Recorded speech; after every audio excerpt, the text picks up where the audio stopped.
42টা সিটের ছবিটা কি আমি যাদের কাছে যাব, কিন্তু তার আগে আপনাদের একবার দেখিয়ে নেবো যে ওভারঅল ছবিটা কি পেলাম। সি ভোটার বলছে সম্ভাব্য জয়ী অর্থাৎ ক্লিয়ার উইনার হিসেবে যারা চিহ্নিত করছে তার ভেতরে তৃণমূল কংগ্রেসের 9টা আসন একেবারে নিশ্চিত জয় বলছেন C voter. Kolkata Dakshin, Diamond Harbour, Srirampur, Howrah, Bolpur, Kolkata Uttar, Murshidabad, Jangipur, Uluberia. বিজেপির ক্ষেত্রে 10টা আসন একেবারে সম্ভাব্য জয়ী ক্লিয়ার উইনার, সেটা দার্জিলিং, জলপাইগুড়ি, মালদা উত্তর, তমলুক, মেদিনীপুর, আলিপুরদুয়ার, রানাঘাট, বনগাঁ, কাঁথি, আরামবাগ। কংগ্রেসের ক্ষেত্রে অধীর রঞ্জন চৌধুরী যেখান থেকে লড়ছেন বহরমপুর একেবারে ক্লিয়ার উইন হিসেবে দেখাচ্ছে সি ভোটার। এরপর জোট টক্কর অর্থাৎ 3% ভোটের সুইং হলে ফলাফল পাল্টে যেতে পারে। এই সমীক্ষা আবার বলছি 5ই এপ্রিল অবধি। তৃণমূল কংগ্রেসের 5টা এরকম সিট সি ভোটার নির্দিষ্ট করেছে, বর্ধমান পূর্ব, মথুরাপুর, ঘাটাল, যাদবপুর, বীরভূম। বিজেপির ক্ষেত্রে 5টা এরকম সিট নির্দিষ্ট করা হয়েছে, হুগলি, রায়গঞ্জ, বালুরঘাট, বাঁকুড়া, কোচবিহার। কংগ্রেসের ক্ষেত্রে একটি এরকম আসন, মালদা দক্ষিণ। এরপর হাড্ডাহাড্ডি 1% ভোট সুইংয়ের ফলে ফলাফল পাল্টে যেতে পারে। তৃণমূল কংগ্রেসের 6টা এরকম সিট সি ভোটার নির্দিষ্ট করছেন, কৃষ্ণনগর, বসিরহাট, দমদম, আসানসোল, বারাসাত, জয়নগর। বিজেপির 5টা এরকম সিট নির্দিষ্ট করছে সি ভোটার, পুরুলিয়া, বর্ধমান দুর্গাপুর, বিষ্ণুপুর, ব্যারাকপুর, ঝাড়গ্রাম। এছাড়া আপনাদের যোগ করে দেবো যে 3টে আসনে ত্রিমুখী প্রতিদ্বন্দ্বিতা হবে সি ভোটারের সমীক্ষা অনুযায়ী। 3টে আসন হলো একদিকে রায়গঞ্জ, দমদম এবং যাদবপুর। এবার আসবো এই গত দুদিন ধরে ঠিক কি দেখালাম। পশ্চিমবঙ্গের 42টা আসনের মধ্যে কে কটা এগিয়ে? 20টাতে এগিয়ে থাকতে পারে তৃণমূল কংগ্রেস, 20টাতে এগিয়ে থাকতে পারে বিজেপি, 2টিতে এগিয়ে থাকতে পারে কংগ্রেস। সম্ভাবনা শিল্প রাজনীতি জাত।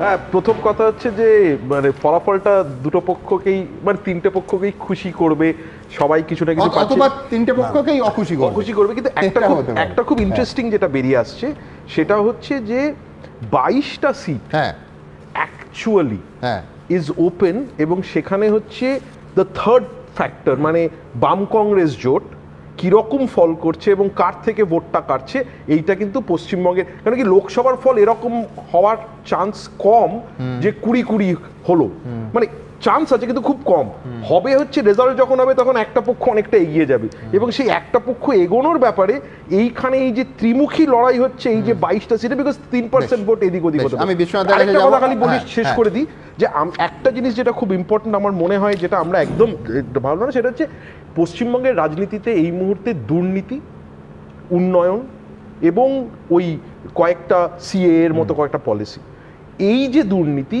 আমরা আগে কোনোদিন দুর্নীতির প্রভাব দেখিনি, 2016তেও হয়েছে, কেন কি ওটা চিরকাল একটা ব্যক্তিগত স্তরে নামানো গেছে।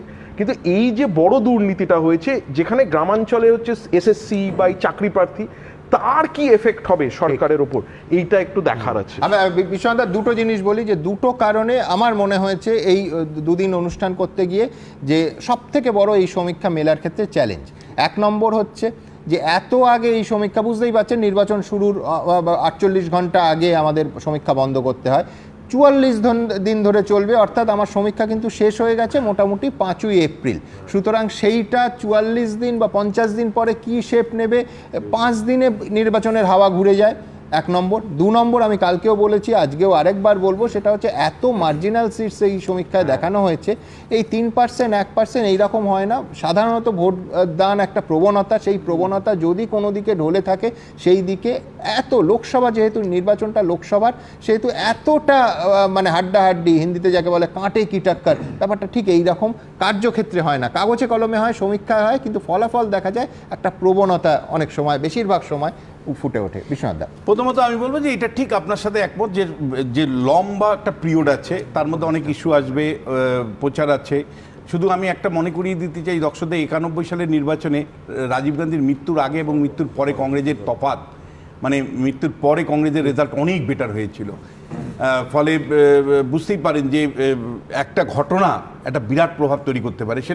এটা নেগেটিভ ঘটনার থেকে বললাম, অনেক পজিটিভ ঘটনা হতে পারে, অনেক ঘটনাই ভোটারদেরকে প্রভাবিত করে। কিন্তু ব্রডলি আপনি যদি দেখেন সুমনদা, আমি আপনাকে বলছি যে এই নির্বাচনে ডেফিনেটলি মানে অনেক ফ্যাক্টর থাকবে, কিন্তু শেষ পর্যন্ত আইডেন্টিটি ফ্যাক্টরটাই শেষ বিচারে আমার কাছে ইম্পর্টেন্ট।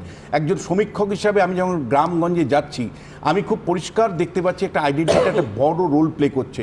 এত অন্যায় অবিচার, এত ভুলের পরে যদি মানে প্রধান বিরোধী দল বিজেপি বা বিরোধী দল সাধারণভাবে যদি বেশি সংখ্যক আসন এবার না পায়, তাহলে বুঝতে হবে যে এটা তৃণমূল কংগ্রেসের দুর্বলতা না, বিরোধীদের দুর্বলতা। অর্থাৎ এই 24-এর নির্বাচনে কোনো কারণে যদি বিজেপি খারাপ আসন পায়, কম আসন পায়, তাহলে বলতে হবে যে বিজেপি পশ্চিমবাংলার রাজনীতির জন্য উপযুক্ত হয়নি। মানে এটা তৃণমূল কংগ্রেসের ব্যর্থতা নয়, এই ব্যর্থতাটা পুরোপুরি বিরোধী দল হিসাবে বিজেপির ব্যর্থতা।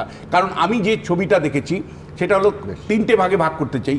একটা হলো যে এটা ঠিক যে সংখ্যাগরিষ্ঠ মুসলিম যেখানে আছে, উত্তর দিনাজপুর, মালদা, মুর্শিদাবাদ, সেখানে এক ধরনের মাইনরিটি কমিউনিটি বিহেভিয়ার দেখতে পেয়েছি। কিন্তু অন্য জায়গাতে এত অন্যায়, এত অবিচার, নানা রকম দুর্নীতির ইস্যুগুলো নিয়ে আমরা আলোচনা করছি, কিন্তু মুসলিমদের কিন্তু একটা এন ব্লক তৃণমূলের পক্ষে সমর্থন আমি দেখতে পেয়েছি। আবার উল্টো দিকে যেখানে হিন্দু ভোটাররা আছে, আপনি জানেন 21-এর নির্বাচনে প্রতি 100 জন হিন্দু ভোটারের মধ্যে 54 জন বিজেপিকে ভোট দিয়েছিল। এবার কিন্তু 60 জনের কাছাকাছি ভোট দেওয়ার সম্ভাবনা। সেই জায়গা থেকেই কিন্তু বিজেপি যে দাবি করছে বা সমীক্ষার যে একটা বিজেপিকে 20 বা 20+ আসন দেওয়ার একটা মানে প্রায় কার্যদায় বিভিন্ন সমীক্ষক দল দিচ্ছে, তার একটা কারণ হিন্দু ভোটের পোলারাইজেশন কিন্তু স্পষ্ট ধরা পড়ছে, বিশেষ করে হিন্দু প্রধান লোকসভা কেন্দ্রগুলোতে। বেশ, আমি দ্রুত এখান থেকে হ্যাঁ বলো। 24-এ আমাদের কাউন্টিং 24 থেকে শুরু হবে, কিন্তু ওভারঅল সমীক্ষা দেখে একটাই শুধু কথা বলার আছে, এত কষ্ট করেও, এত কাঁথি থেকে কোচবিহার হাঁটাহাঁটি করে, এত ইনসাফ যাত্রা করেও আপনারা সিপিএমকে যে একটা সিট দিতে পারলেন না, যে 34 বছরের যে মাকে রক্তমাখা ভাত খাওয়ানো এই পার্টিকে পশ্চিমবঙ্গ যে অ্যাকসেপ্ট করছে না, এটাই হচ্ছে সবথেকে বড় কথা। ও যেটা বললো যে সিপিএমকে আপনারা দিতে পারলেন না, কিন্তু এটাও আপনাকে বলছি, এই সিপিআইএম দল বা থার্ড ফ্রন্টের ভোট কাটাকাটির ফলে দমদম সমেত একাধিক লোকসভা কেন্দ্রে যে তোমরা হারবে, অর্থাৎ বিরোধী ভোটটাকে কনসলিডেট না করার জন্য, সেটা রেজাল্টের দিন টের পাবে।